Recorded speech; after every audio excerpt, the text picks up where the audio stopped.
नमस्कार. रॉयल कारभारीन या आपल्या चॅनलवर तुमच्या सगळ्यांचे स्वागत करते.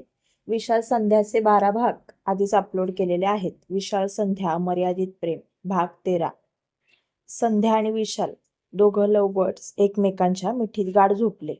पहाटे विशालला जाग आली आणि दोघेही आतमध्ये निर्वस्त्र होते आणि परत त्याला संध्याला त्याची बनवायची इच्छा झाली. विशालने खटाळपणा करत संध्याचा गाल हळूच चावला. संध्या एकदम साखर झोपत होती. संध्याने झोपेतच तिचा एक गाल हळूच चोळला आणि विशालला म्हणाली, शांत बसा ना, नका ना त्रास देऊ, झोपा बरं शांत.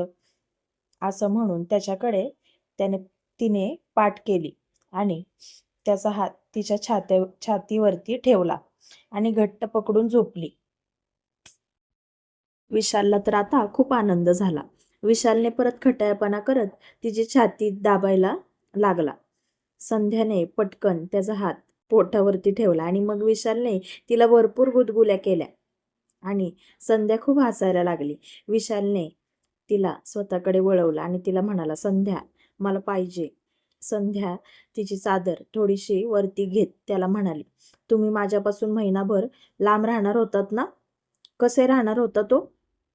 विशाल तिला म्हणाला, ती तुझी पहिली चूक होती म्हणून माफ केलं तुला. संध्या त्याला म्हणाली, कशाला माफ केलं? मला नव्हतं माफ करायचं, मला माझी शिक्षा भोगून द्यायची होती.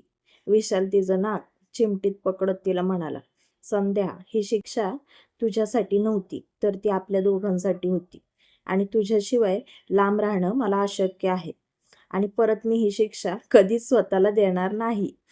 माझ्या इच्छा अपूर्ण राहिलेल्या मला चालणार नाहीत बरं का. विशाल परत तिच्यावरती आला आणि त्याने प्रणयाचा तुफान पाऊस संध्यावरती पाडला आणि संध्याला एकदम तृप्त केलं. संध्याला मिठीत घेतलं आणि तिच्या डोक्यावरती त्याने प्रेमाने किस केला. संध्या विशालला म्हणाली, बाबा न्यायला येणार आहेत आज. विशाल तिला म्हणाला, संध्या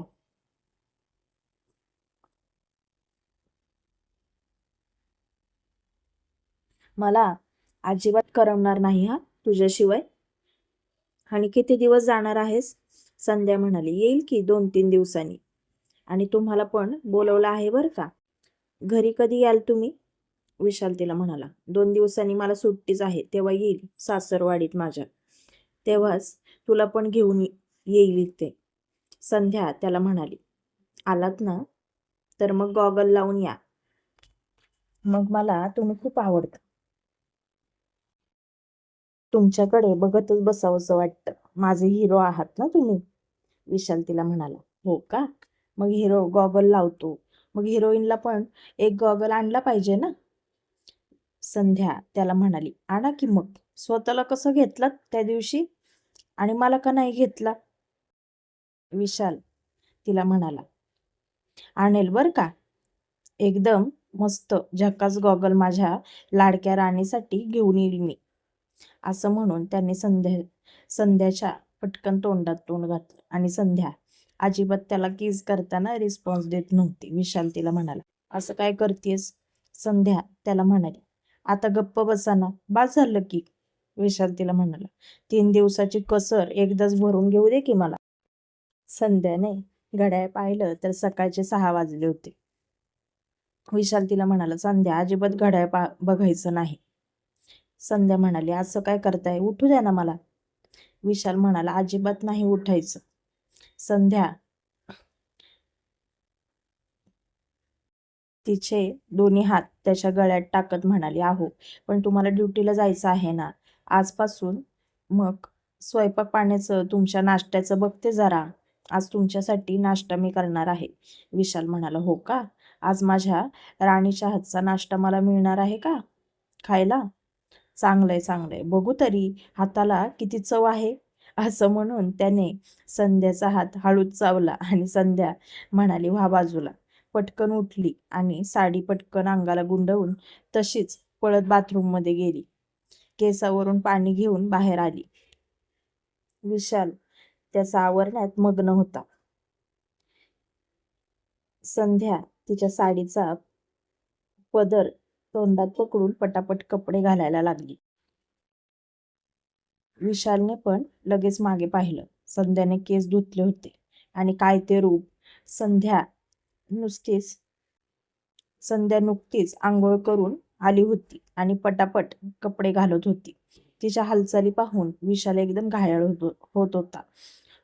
संध्याने हळूच समोरच्या आरशात विशालकडे पाहिलं तर तो तिच्याकडेच एकटक पाहत होता आणि हळूच तिच्या जवळ येत होता. संध्याने पटकन तिच्या साडीच्या निऱ्या खोचल्या आणि पदर असाच खांद्यावर टाकला आणि बाहेर पळणार इतक्यात विशालने तिला त्याच्या मिठीमध्ये घट्ट पकडलं. नुकतीच न्हावून आलेली यौवनाची मूर्ती त्याच्या मिठीत होती. संध्याने पटकन त्याला तिचा कोपरा मारला आणि त्याला ठेंगा दाखवत बाहेर पळून गेली. विशाल तिला म्हणाला, थांब, तुला नंतर दाखवतो. मला मारून पळतेस का? संध्या हसतच बाहेर आली आणि पहिली देवघरात गेली. देवाच्या पाया पडली आणि मग किचनमध्ये विशाल साठी आज स्पेशल बेत करणार होती. संध्याच्या बाबांचा आप्पांना फोन आला. ते म्हणाले, संध्याला आवरून ठेवायला सांगा, थोड्याच वेळात येईल मी तिला न्यायला. आप्पा म्हणाले, तुमचा निरोप देतो मी तिला. आप्पांनी विशालच्या आईला हाक मारली आणि तिला म्हणाले, संध्याला सांग आवरून ठेव, तिचे बाबा तिला न्यायला येणार आहेत. विशालची आई म्हणाली, हो सांगते. संध्याचा निम्मा नाश्ता बनवून झाला होता. वहिनी संध्याला नाश्ता बनवायला मदत करत होत्या. विशालच्या आईने संध्याला निरोप दिला. संध्या म्हणाली, हो आई, झालंय माझं आवरून. विशालची आई म्हणाली, संध्या, तुला बाबाच घेऊन येतील का ग? विशाल आईच्या पाठीमागून आला आणि आईला म्हणाला, कशाला? आई, मी जाईन तिला आणायला. आई म्हणाली, हो बरोबर आहे, जावयाला पण फुल पोशाख द्यायचा असतो ना, लेकीला घरी आणायला आला की, अशी रीत आहे ना. विशाल आईला म्हणाला, आई, मला काही गरज नाही ग त्याची. माझ्या बायकोला घ्यायला मी जाणार आहे, मला पोशाख भेटणार आहे म्हणून नाही. विशालची आई म्हणाली, बरं बाबा, तू म्हणशील तसं. विशाल त्याचं पूर्ण आवरून आला होता. तो त्याच्या खाकी वर्दीमध्ये एकदम रुबाबदार दिसत होता. संध्या हळूहळू त्याच्याकडे पाहायची आणि नजर परत खाली झुकवायची. विशाल सगळ्यांसमोर तिच्याकडे बघून कडक आवाजात तिला म्हणाला, संध्या, नाश्ता वाढ लवकर, मला उशीर होतोय, असं म्हणाला आणि बाहेर गेला. संध्या पण बाहेर नाश्ता घेऊन आली. संध्याने पटकन विशालला वाढलं आणि त्याला म्हणाली, अहो बाबा आत्ता सकाळी न्यायला येणार आहेत, येतील थोड्या वेळात. विशाल म्हणाला, बरं. संध्या 2 दिवसांनी तुला न्यायला येईल, कळलं? संध्या हसतच म्हणाली, हो कळलं. संध्याने मस्तपैकी थालीपीठे केली होती. विशालने थालीपीठाचा एक तुकडा मोडला आणि दह्यामध्ये बुडवला आणि तोच पटकन तोंडात घातला आणि त्याची चव विशालच्या तोंडात रेंगळली आणि विशाल तिला म्हणाला, संध्या, काय मस्त थालीपीठ केलं आहेस ग, 1 नंबर. माझी बायको सुगरण आहे बरं का. तेवढ्या संध्याचे बाबा पण तिला न्यायला आले.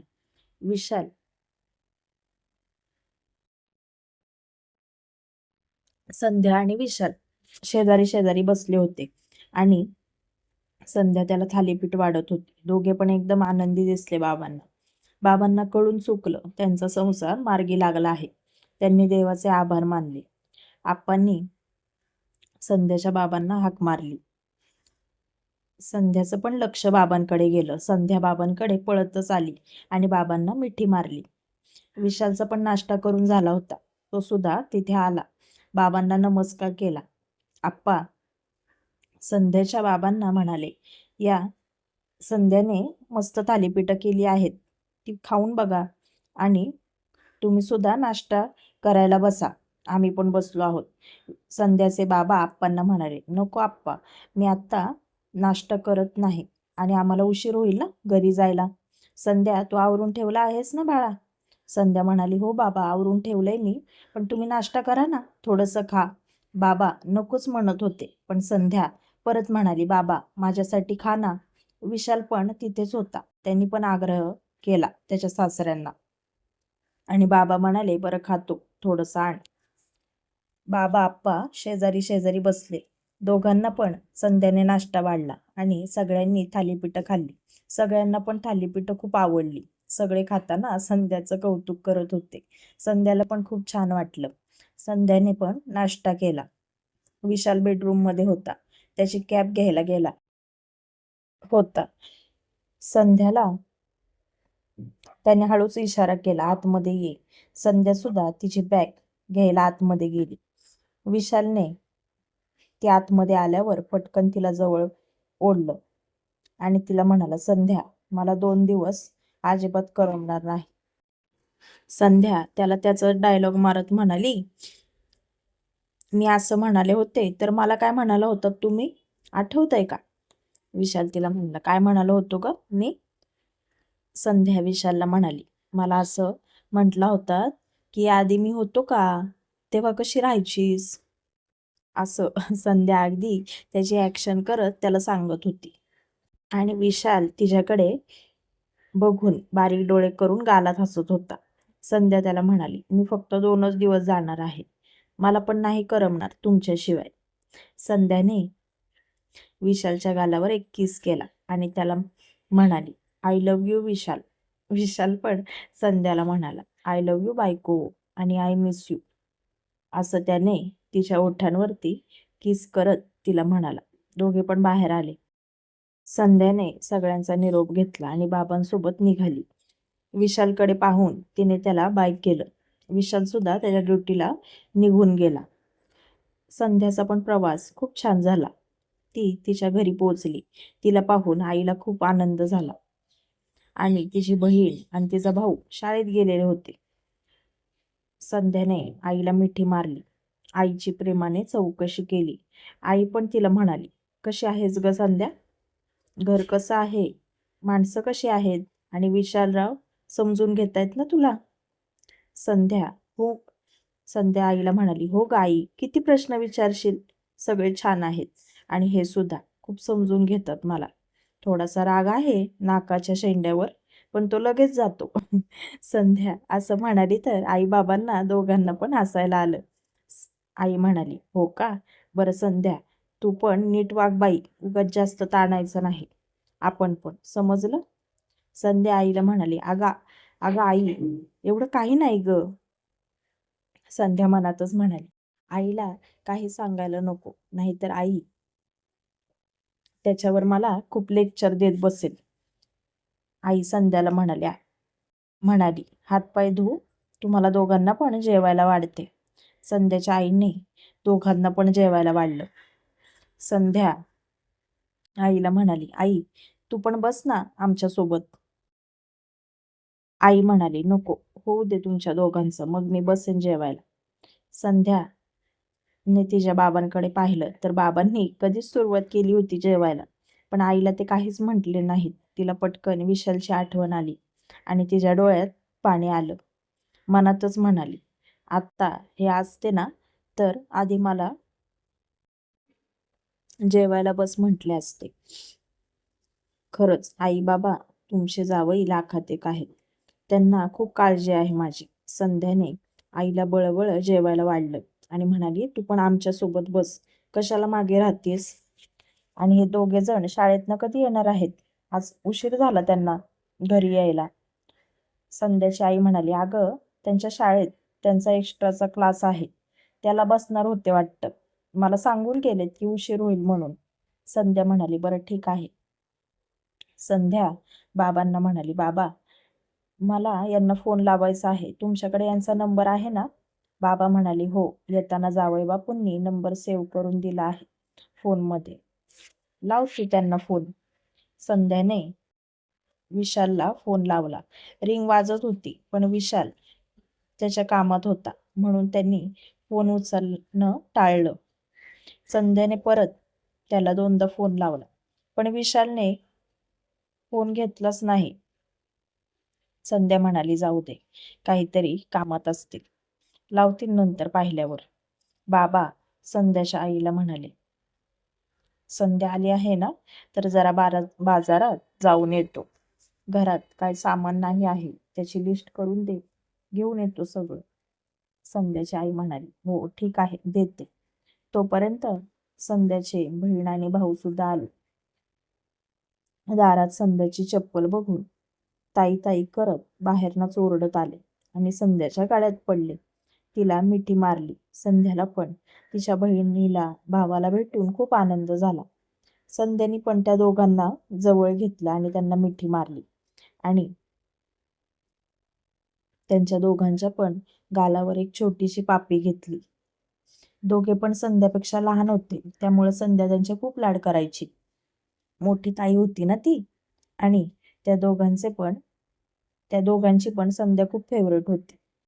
आई म्हणाली, संध्या तू गेलीस पण दोघांचे पण चेहरे खूप उतरले होते, नुसते रडत होते. मग त्यांना समजून सांगितलं, आपली ताई तुम्हाला भेटायला येणार आहे.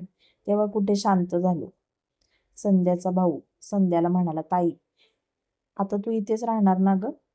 आधी तर आम्हाला खूप आनंद झाला होता तू सासरी जाणार म्हणून, पण आता गेलीस ना तर अजिबात करमत नाही आम्हाला. तू राहशील ना ग ताई? संध्या म्हणाली, हो राहील ना, का नाही राहणार. मी अजून 2 दिवस आहे तुमच्यासोबत. आपण छान धमाल करू आणि तुमच्यासाठी मी खाऊ पण आणला आहे. संध्याने महाबळेश्वर वरून आणलेली स्ट्रॉबेरी दोघांना पण दिली. दोघे पण आनंदाने उड्याच मारायला लागले. संध्या त्यांना म्हणाली, सगळ्यांनी वाटून खायचं आणि आई बाबांना पण द्या. मी आणि तुमचे दाजी आम्ही फिरायला गेलो होतो ना महाबळेश्वरला, तिथून घेऊन आली आहे खास तुमच्या सगळ्यांसाठी. बाबांनी पण 1-2 स्ट्रॉबेरी उचलल्या आणि आईला म्हणाले, येतो ग, सामान घेऊन येतो. संध्याला आता विशालची ओढ लागली होती. तो कधी फोन करतोय असं झालं होतं तिला. मनातच म्हणत होती, निदान मी सुखरूप पोहोचले आहे हे ऐकण्यासाठी तरी फोन उचलायचा ना या माणसाने.